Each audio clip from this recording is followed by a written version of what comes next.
believe that through these ways, the performance of the students or learners can be greatly enhanced. We want to produce quality students, right? Moreover, being renowned as a center of excellence in teacher education, we are encouraged to share our best practices in the region or even outside the region. Thus, I am happy that my colleagues in the college and even our graduate students have always organized webinars, seminars, workshops related to science education to relay their practices and especially in their different strategies or approaches in teaching. That will be all. And in behalf of the College of Education, I formally welcome you for this webinar with the theme, Empowering Science Educators, Embracing the New Trends in Teaching Biology, #Influencing the Future. Mabuhay po tayong lahat. Once again, thank you and wassalam. Thank you. Thank you so much, Dr. Sally Khairullah, for your kind words and for opening this webinar. I'm sure we're all excited to learn more about how to empower science teachers and embrace new trends in teaching biology. Are you all excited? May I see the beautiful and handsome faces of our excited participants? Can you turn on your cam, please? Let us see how beautiful, how handsome our participants at this very moment. Early morning. Ayun, nakita na natin yung mga participants. Thank you so much for opening your cam with us. Nakita natin how beautiful, handsome our participants. Kahit na maaga tayo nag-start and it's holiday. Thank you so much. Okay, so before we welcome our first resource speaker, I would like to ask Sir Ruvilio P. Picante to introduce her to us. Sir Picante is a student of MSU-IIT, taking up Master of Science in Education, major in Biology, and presently connected to Department of Education. Please join me in welcoming Sir Ruvilio P. Picante. Sir? Good morning. Thank you, Mom. Okay, good day, everyone. Welcome to today's webinar, Empowering Science Educators, Embracing New Trends in Teaching Biology. So we have exceptional resource speakers with us who will undoubtedly enrich our discussion on new trends in teaching biology.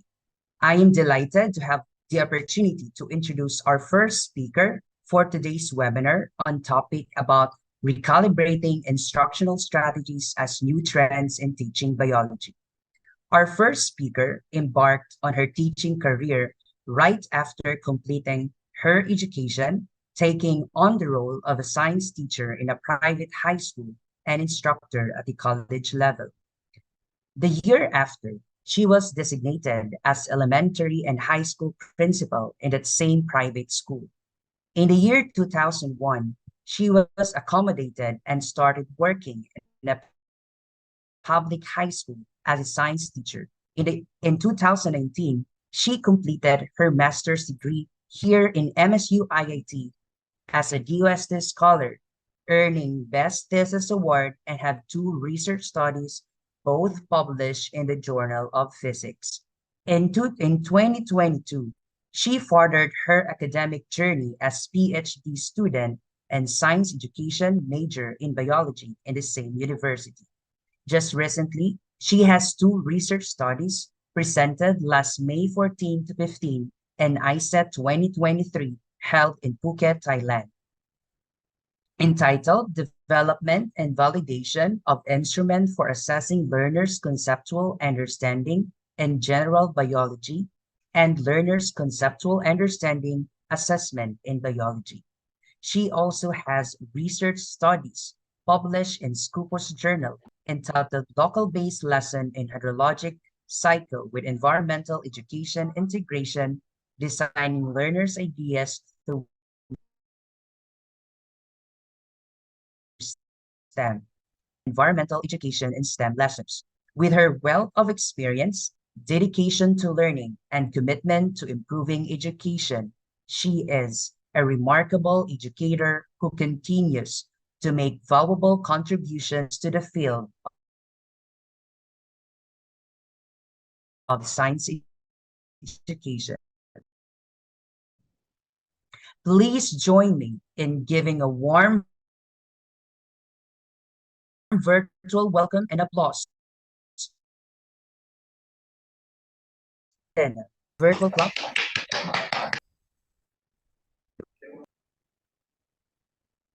Thank you. Thank you, everyone. Good morning. Let me share my screen first for a while. Good morning, ma'am. Good morning, ma'am. Okay, I cannot share my screen. Okay.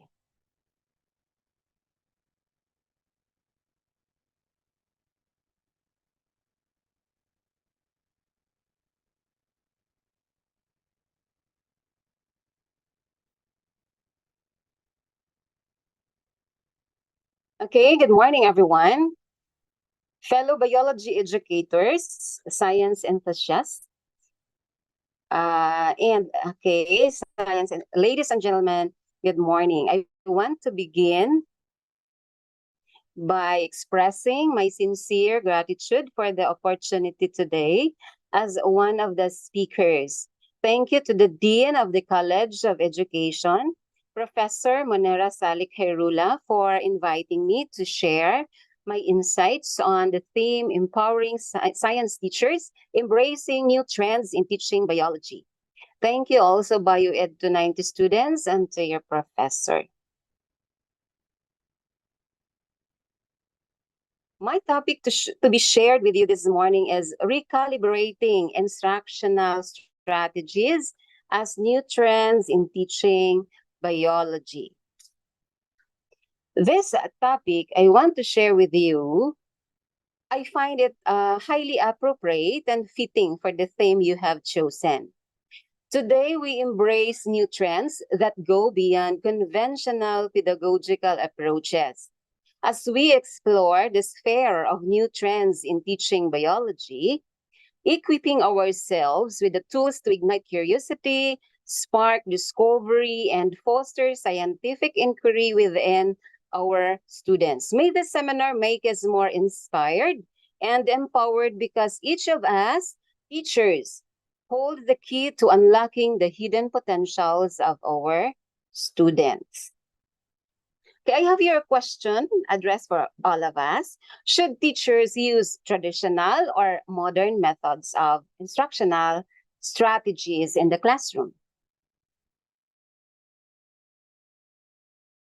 Are we going to forget those traditional methods, or are we going to concentrate more on the modern methods of instructional strategies in our own classrooms? What do you think? Okay, when we have to say traditional instructional strategies, we often from various teachers. Okay, we often hear from various teachers, now even ourselves, that this phrases now of comments like, "Oh, this strategy is already outdated," or "This one is already obsolete."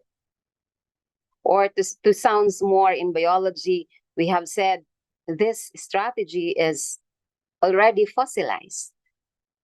Actually, this question, we have varied answers. Yes, varied because each teacher has her or his own preferred choices of instructional strategies. Pwede ba that I will copy the instructional strategies of the other teacher because I find these strategies of hers or his that are very effective in his class, for example? What may be best for the other teacher may not work the same way on us.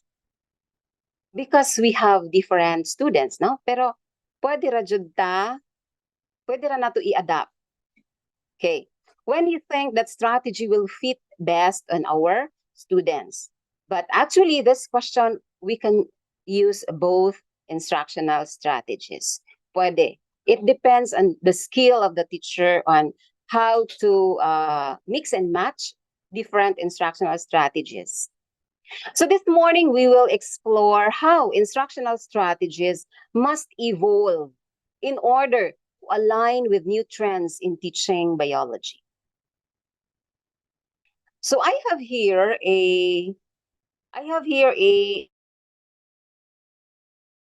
an anecdote. Imagine in a biology class, no, where a wait, okay. Okay, imagine in a biology classroom where a passionate teacher enthusiastically delivers a lecture about rainforest ecosystem formation like sponges. After the lecture, the teacher wanted the students to apply their knowledge to a real-world scenario. Okay, they are going to make a hands-on experiment mimicking the rainforest dynamics.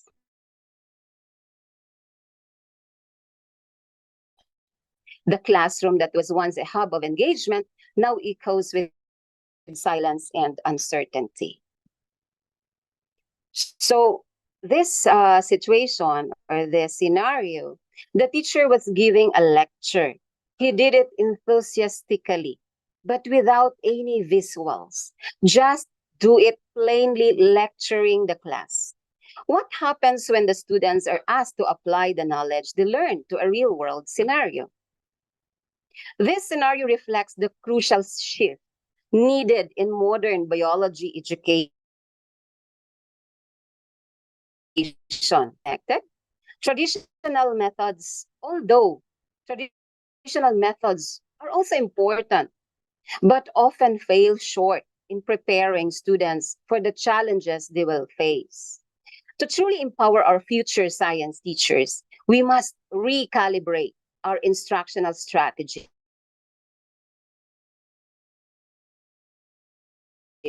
between theory and practice, and between information absorption and active application.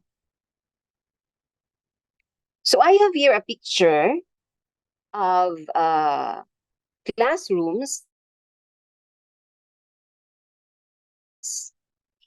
The other one, they are doing, you can observe in your screen, the other one is doing lecture, and the other one, I guess, the class is doing an activity.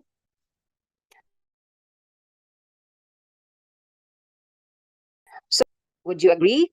Physically, four walls and classroom, but in today's era, no, our classrooms are already not four wall. It extends the landscapes where information flows endlessly and many opportunities for interactive learning abound. Yet, no matter how the educational landscape changes, the essence of education and the role of each teacher remain unaltered. As teachers, we need to empower individuals. I mean, each learner, so that each learner can make meaningful contribution to his own society. So what do you observe in the picture?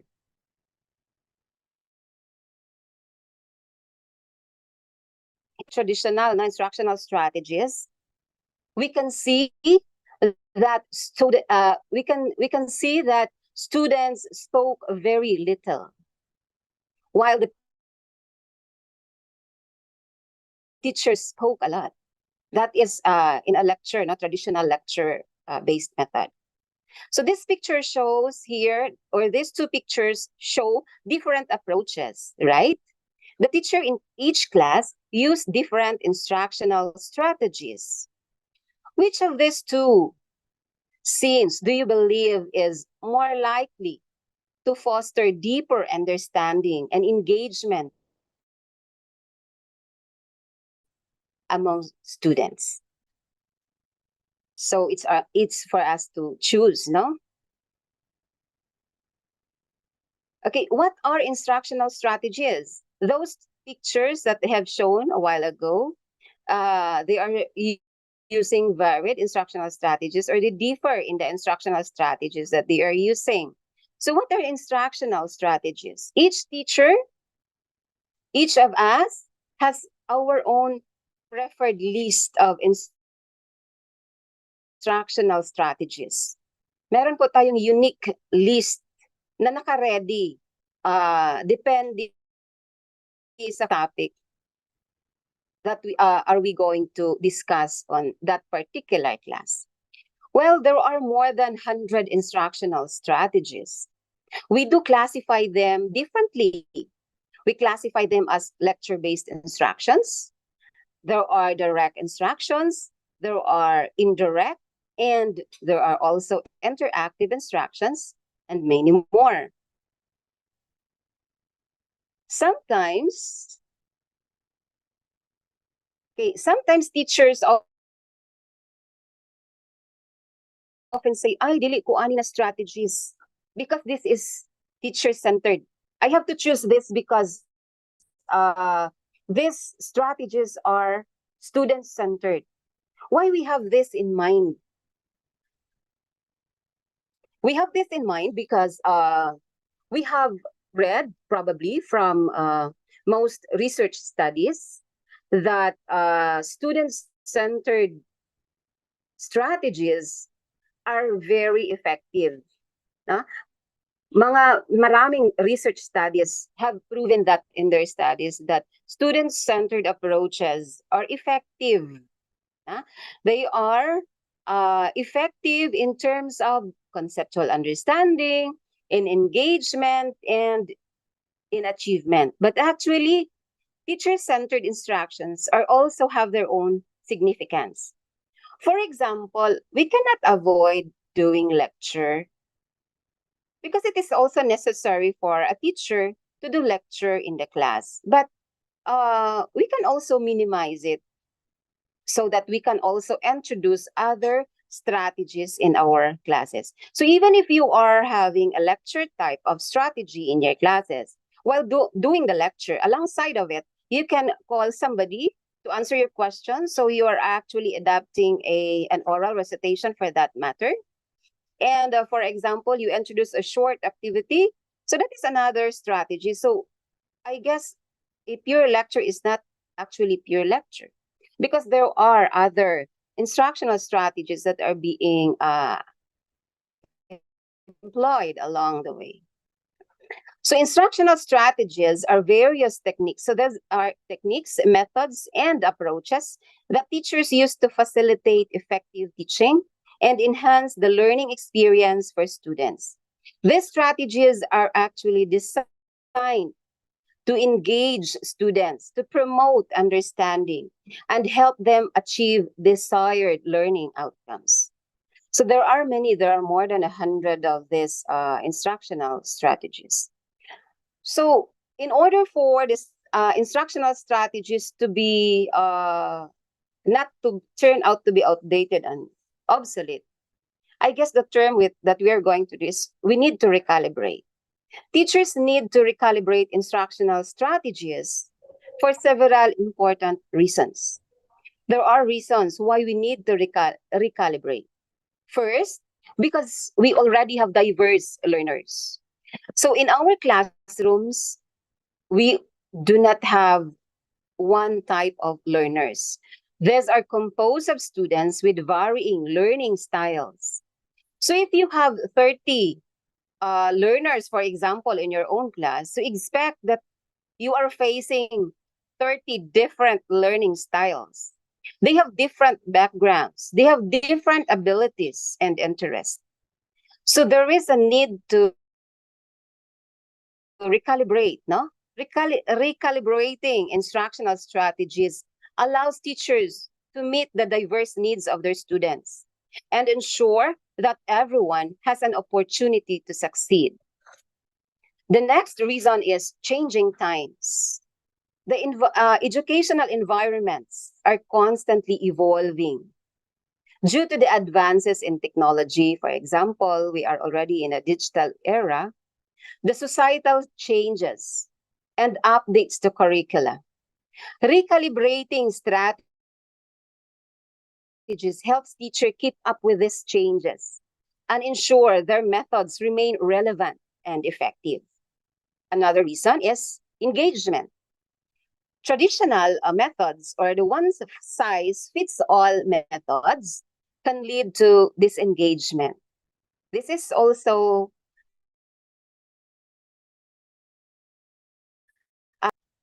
by recalibrating strategies to include interactive and student-centered approaches. Teachers can keep students engaged and motivated to learn. Another reason is addressing challenges. Some students might face challenges that require alternative approaches to learning. By recalibrating, if we are just too mindful of our students, we will know that each of them carry a problem in their own life. So aside from the assignments, aside from the lecture that you give them, aside from the projects, they are also having that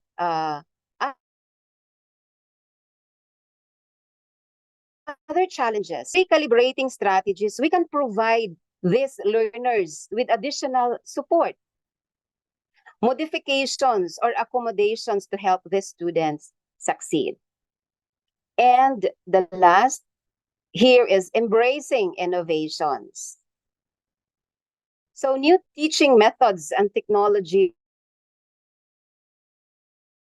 emerge regularly because we already know that the change is the only constant thing that there is. No? So our educational landscape is keep on evolving.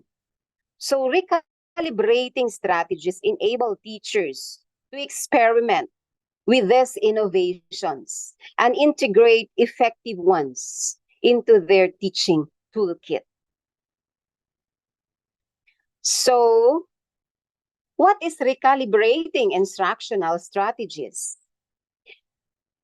This refers to the process of adjusting or fine-tuning the methods and approaches used in teaching to align with evolving needs, preferences, and opportunities within the field of biology education. So as educational landscapes change, incorporating new technologies, pedagogical theories, and insights into how students learn best, educators or teachers often find it necessary to recalibrate their instructional strategies. This might involve shifting from traditional lecture-based methods to a more interactive and student-centered approaches, integrating digital tools and resources, incorporating active learning techniques, and fostering a deeper connection between theoretical concepts and real-world application. By recalibrating instructional strategies, we can better engage and empower students in their own learning journey. So because we need to recalibrate, I guess we need some tools also. As you can see, you may wonder, no? As you can see in my slides, some of my slides contained mechanical tools, when in fact, instructional strategies are typically not associated with mechanical terminologies. But today, we will be adapting a few metaphorical terms that could be used in this context because the word recalibrating sounds mechanical also, right? So I have here what we call as instructional tool belt. So tool belt, as we know that is the one that is kanang ginaware bitaw sa mga mekaniko that there are tools hanging on it. So in the context of instructional strategies, the term tool belt typically refers to a collection of various teaching methods, techniques, and resources that we teachers have at our own disposal to effectively facilitate learning. Just as a toolkit contains different tools for different tasks, an instructional tool belt contains a range of strategies that educators or teachers can use based on the needs of their students. the subject matter, and the learning environment. So the concept of instructional tool belt emphasizes the idea that effective teaching requires a diverse set of approaches. Different learners have different needs and learning preferences. And a skilled teacher should be able to adapt their teaching methods accordingly. By having a variety of strategies available in their tool belt, teachers can tailor their instruction to match the learning styles and capabilities of their students. So I have here first, I call this one as an adaptive gearbox. So what is an adaptive gearbox? So we can include these tools that we will be needing these tools in the process of recalibrating instructional strategies. No? So adaptive gearbox, this refers to the system through which instructional strategies can be smoothly shifted and adjusted to match the pace and requirement of individual learners. So, di ba sa mga vehicles, we use the gearbox. We use that, we have that term, primera, segunda, tercera. No, we use that term. So it refers to the different speed. You have to change gear whenever you will change your speed. So our learners also, we can classify, no? At first, before handling classes, especially on the first day of classes, we are going to assess our students whether they are, we can give assessments so that we can identify whether this group or this students are fast learners or this one are struggling. No, so that this adaptive gearbox we can use this, no, in shifting so that our pacing would also align with the pace of individual learners. Next, I have here, okay, and we will call this one the wrench of refinement. So this wrench of refinement, this represents the educators or the teacher's ability to adjust and fine-tune instructional strategies for optimal learning outcomes. Reflects the fine-tuning of instructional approaches for optimal performance at different stages of learning. So, diba, this wrench is, we use this whenever we adjust the screws, for example, no? So we use that one if we are if we are going too fast in our instruction. So, and then we noticed that our learners are struggling. So maybe it's time for us to loosen a bit, and then if they can cope, so maybe we also have to adjust. The next one is, I have here, I will call this one the learning compass. So this is a navigational tool that helps teachers direct their teaching methods in order to align with the changing directions of student progress. The next one is the learning gears. We will call this one learning gears. This tool explores the idea of different instructional gears that can be engaged or disengaged based on the terrain of the content. What do we mean by terrain of the content? So if the lesson is difficult, or if the terrain, another of the terrain is if the content is difficult or it is not so difficult, or if the content is easy. And the speed of learning. So we also have to adjust the learning gears. Na? It depends daw on the terrain of the content and the speed of learning. So if, for example, our students are fast learners, so at least we also have to adjust to the maximum level na kaya sa mga bata. But if it's not kaya, then adjust a little also. Another one is a tuning. This is a tuning fork, no? Resonating tuning fork. So what is this resonating tuning fork? Diba this tuning fork it resonates. So it resonates. This term could be represent, no, the tool in our instructional tool belt that focuses on creating a connection between the learners and the subject matter.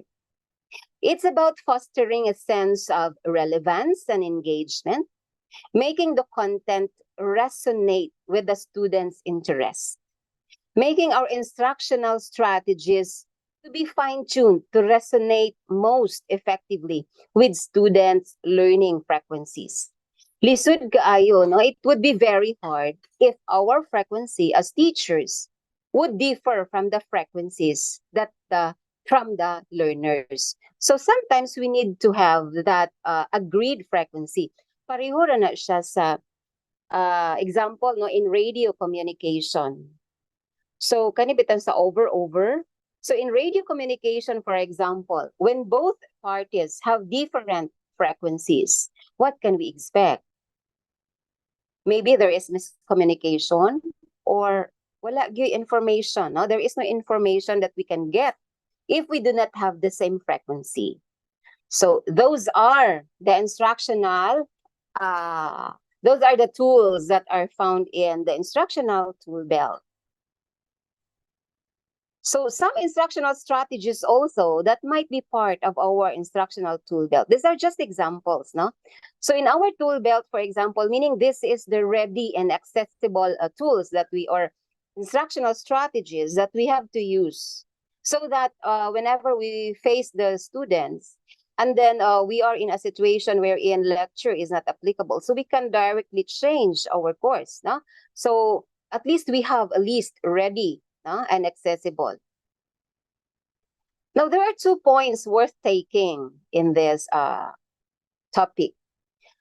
The first, as new trends in teaching biology emerge, we can always recalibrate existing instructional strategies. Second, recalibrating instructional strategies can indeed be considered a new trend in teaching biology. So, two-way siya. Okay, in order for us to, we will have an application, no, for these tools and instructional strategies. I have here different scenario. So we will take the first one, scenario number 1. So imagine a biology classroom with a diverse group of students. Some come in with strong foundation in genetics due to prior studies, while others are just beginning to grasp the concepts. The teacher prepares a lesson on advanced genetic inheritance patterns, expecting all students to follow along easily. However, as the lesson progresses, it becomes clear that the material is sailing over the heads of those with limited prior knowledge. So I guess the teacher has a problem in this class, no? The teacher is the master in his own classroom, so I guess it would be easier if the teacher would be the one to adjust rather than the many learners in the classroom, no? So in this situation, the challenge lies in accommodating varying levels of prior understanding. So as a teacher, manotice na nato, no, that there are varied levels of prior understanding. So the need to recalibrate instructional strategies becomes evident as teachers aim to provide meaningful learning experiences for all students, regardless of their starting point. Because teachers, we really wanted that each of our learners will really learn. It would not be a good idea if the teacher would only favor those few ones that are advanced in the class. So the most challenging part is that as a teacher, we will be able to give them the same meaningful learning experiences. So how are we going to process, no? This scenario? How are we in applying the recalibrating techniques, or how are we going to recalibrate this instructional strategies? So how the process of recalibrating instructional strategies in this context? So first, we have to assess prior knowledge. We begin by gauging or measuring students' prior understanding of the topic. Because diba, there is that student that is a bit prepared because he has a prior knowledge on genetics, but the teacher is preparing a lesson in advanced genetics. So at least he has a background, but the others, wala gid sila background, no? So identify the gaps in knowledge and potential misconceptions. So that is the first one, and how we are going to recalibrate. The second, differentiate content. So in differentiating the content, we develop, as teachers, we develop instructional materials that cater to different levels of prior knowledge. We can provide supplementary resources for those who need more foundational information. Next, we have layered approach. We can adopt a layered approach, no, in our teaching, where the basics are covered first before diving into the advanced concepts. So if more students can relate to the basics, then I guess we are ready to introduce the advanced concepts. But we can gauge that one, no? If they are not, they cannot say anything on the review that you gave them. So we should have to have that putting it later for the advanced concept. So this gradual progression accommodates diverse readiness levels. We also have this what we call as personalized support. This is additional support or resources for students who require extra assistance, ensuring no one is left behind. And then next we have, okay, yes, personalized support. And then we have mixed level of activities. So what is this mixed level of activities? We have to design activities that challenge advanced students while providing extra guidance for those catching up. This keeps everyone engaged at their appropriate level. So we can design, or we can have a group activity, for example, mixing those students that are already advanced and those who are struggling. Pwede sad na siya. Next, we have monitoring and adjusting. Continuously monitor students' progress and comprehension. We can adjust the pacing and content delivery based on ongoing assessment. So by recalibrating instructional strategies to adapt to varying levels of prior knowledge, educators and teachers create an inclusive learning environment where every student has the opportunity to build upon their existing understanding. So this ensures that no student is left behind, promoting a sense of accomplishment and growth for each individual. So it would be very, I guess, teachers, it would affect for the teachers, no, especially if you are maklose na bita sa mga estudyante sa imong, let's say for example, you are having a graduating students, tapos makita nato that not all of them are going to graduate. So maybe we can ask ourselves at what part, no, na nagkulang ang teacher. Okay, so that is for the first scenario. I have here another scenario. So imagine a biology classroom, because this seminar is in bioed, no? So na ano na ako ang biology classroom. Imagine a biology classroom where an enthusiastic teacher designed an in-depth lecture on cellular processes, complete with rich visuals and detailed explanations The teacher delivers the content with passion, confident that the visual learners will thrive on the imagery and the auditory learners will absorb the spoken explanations.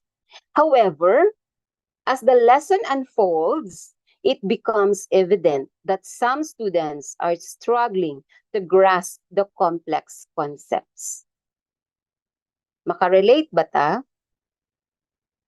I guess some of us can relate to the scenario because we always even us now we can say that why are my students have low scores in our exam when in fact I prepared everything, 'di ba? And we often say, "Ay, kapoy-kapoy lang jud kog discuss. To the max na gid akong explanation og wa gyud sila kasabot." Okay, no? So sometimes ana ang teacher.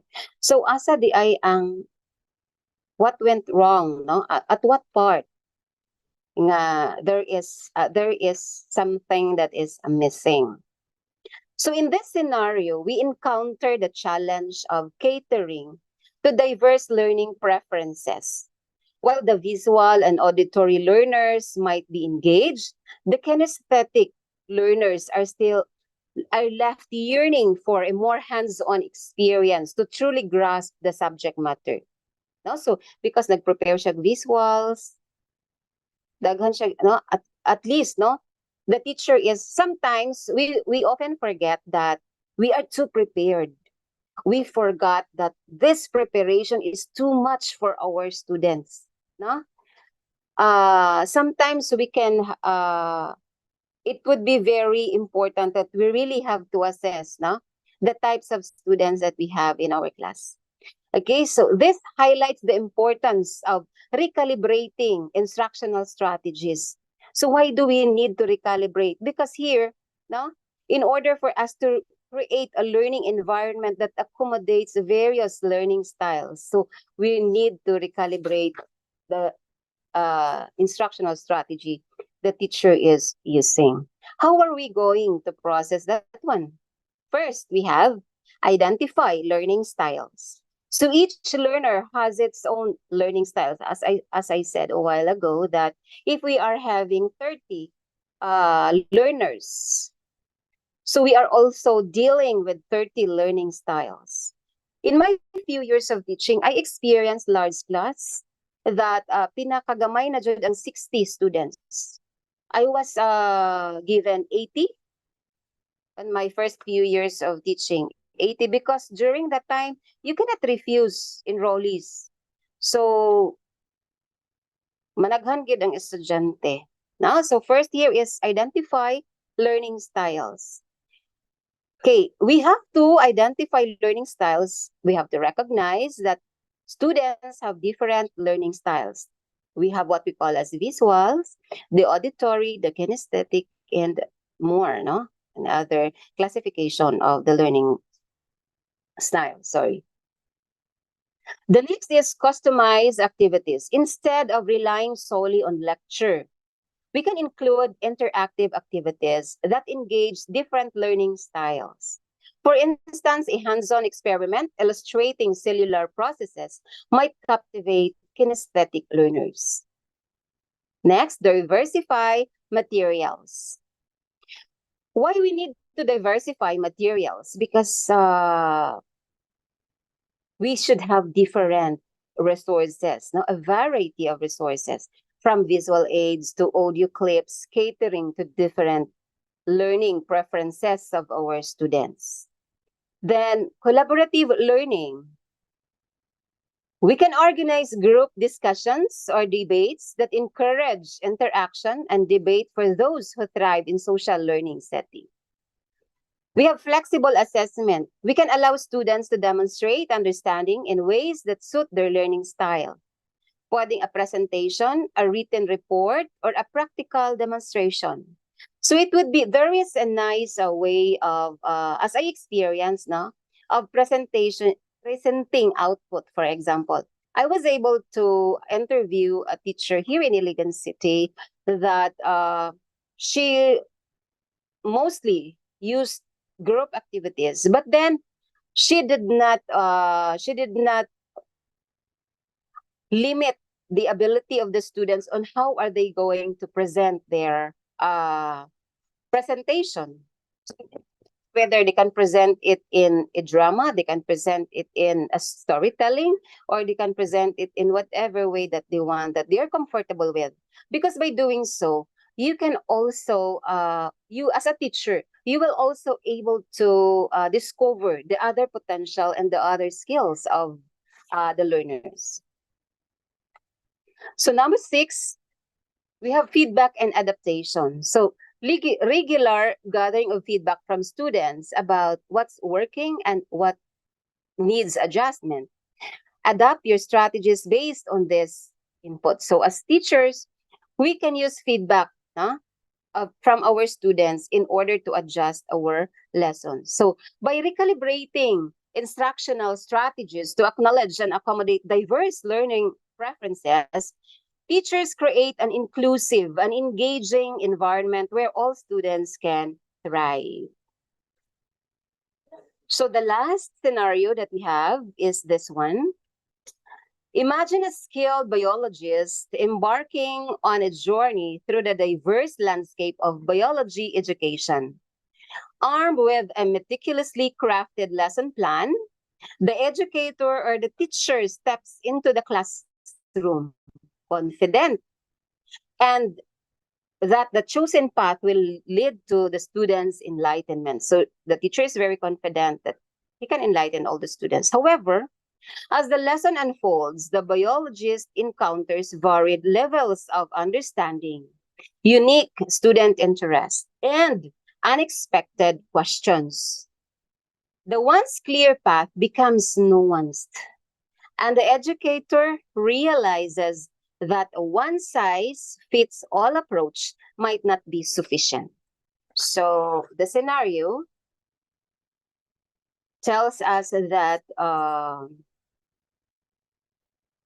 the need for the scenario tells us that there is a need for recalibrating instructional strategies. Why? Because as a teacher, we have to adjust our approach to suit the specific terrain. The teacher must adapt the methods in order to match the dynamic classroom environment. Okay, so how are we going to use the recalibration process? So first, we have assessment of current understanding. Similar to the biologist evaluating the ecosystem, teachers gauge in students' current understanding of the topic. There are students grasping the concept quickly. There are also that are struggling. So what are we going to do? So we need to assess. The second is gather feedback and insights. Teachers, we should gather feedback from students through discussions, questions, and informal conversations, much like the biologist here in the example, studying the environment and its inhabitants. Then we have identify areas for adaptation. Based on assessment and feedback, teachers pinpoint areas where instructional strategies could be empowered. This is akin to the biologist reorganizing aspect of the ecosystem that require attention. The next is select appropriate methods and approaches. Just as the biologist selects the right tools and techniques for studying different species, teachers choose instructional methods that suit the topic and resonate with their students. We can also implement modifications. We always have to modify our teaching techniques. We can incorporate new approaches and discussions or interactive projects. This mirrors the biologist approaches or adaptations, to the environment nuances. Okay, we have also monitor learning progress. So similar to the observation of the biologist, in the ecosystem, teachers keep track of how the adapted strategies impact student engagement and comprehension. So we always have to keep track on the adaptations that we made. If this adaptation that we made is is effective. If not, then modify it again. Ongoing adaptation and interaction. So, sorry.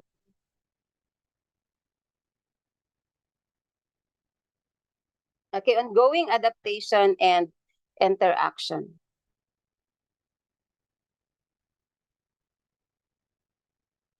Ala. I'm sorry. For a while.